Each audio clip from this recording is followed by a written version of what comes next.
วันนี้ผมมาทำระบบดูดปุ๋ยร้อยปุ๋ยไปกับน้ำแล้วอ้วสปริงเกอร์เลยละลายน้ำไปกับทำระบบดูดปุ๋ย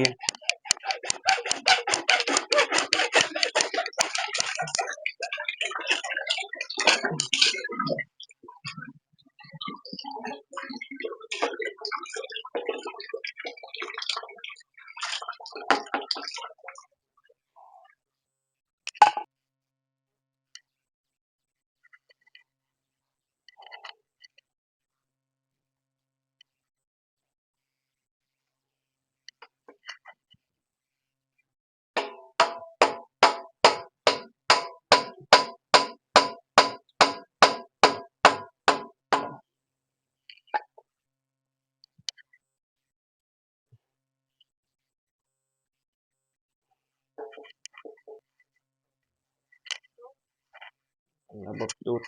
ตากาวให้จับนะอย่าให้มีอากาศกาวไปเลยมีอากาศดูดกาวไปถึงน้ำมันจะเดินไม่เต็มที่ตายมาไปเลยกาว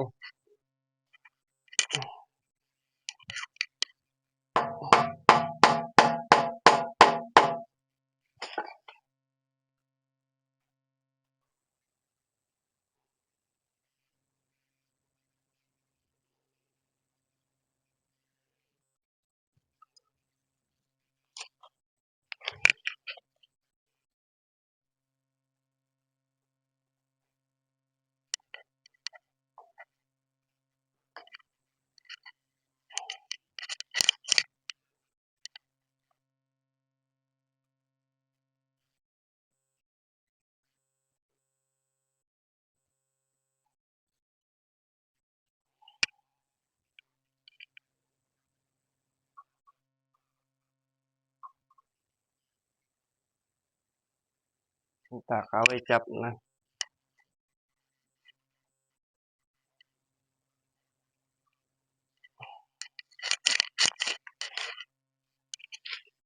แล้วต้องมาใส่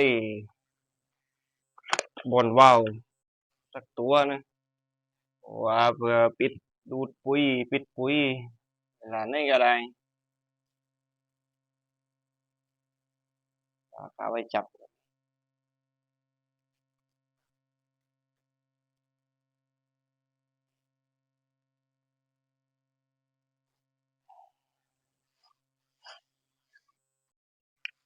มาใส่ตัวก่อน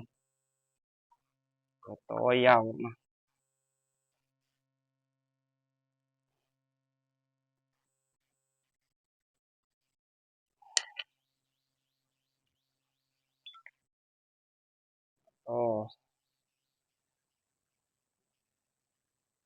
ก็ต่อตรงตัวมัน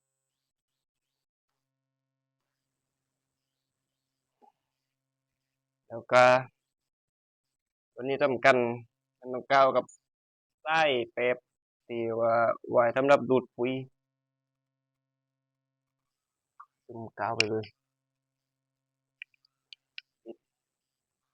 แจ็คกี่ทีกาวสั่น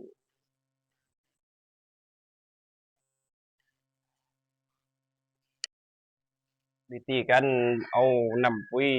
ที่ละลายเร็วนะให้กาวไปกับระบบน้ำนี่ผมก็เบิ่งตามระบบน้ำไหมดูดไปกับมอเตอร์เลยไม่ต้องเดินว่านแล้วก็เรียนก็ได้กินน้ำได้กินปุ๋ยพร้อมกันเลยได้กินไว้เปิดมอเตอร์เลยครับเดี๋ยวให้น้ำมันวิ่งเต็มสายก่อนนะพอระบบน้ำวิ่งเต็มสายนะเรามาเริ่มเปิดปุ๋ยกาวไปเปิดไม่ต้องมากนะเปิดทีนิดก่อนเปิดทีละนิด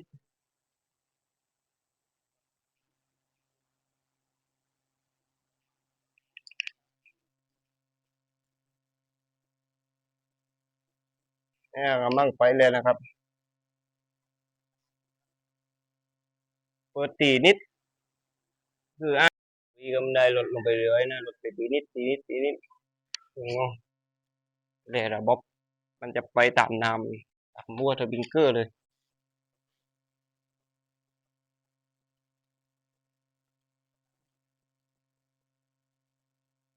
โอเคครับ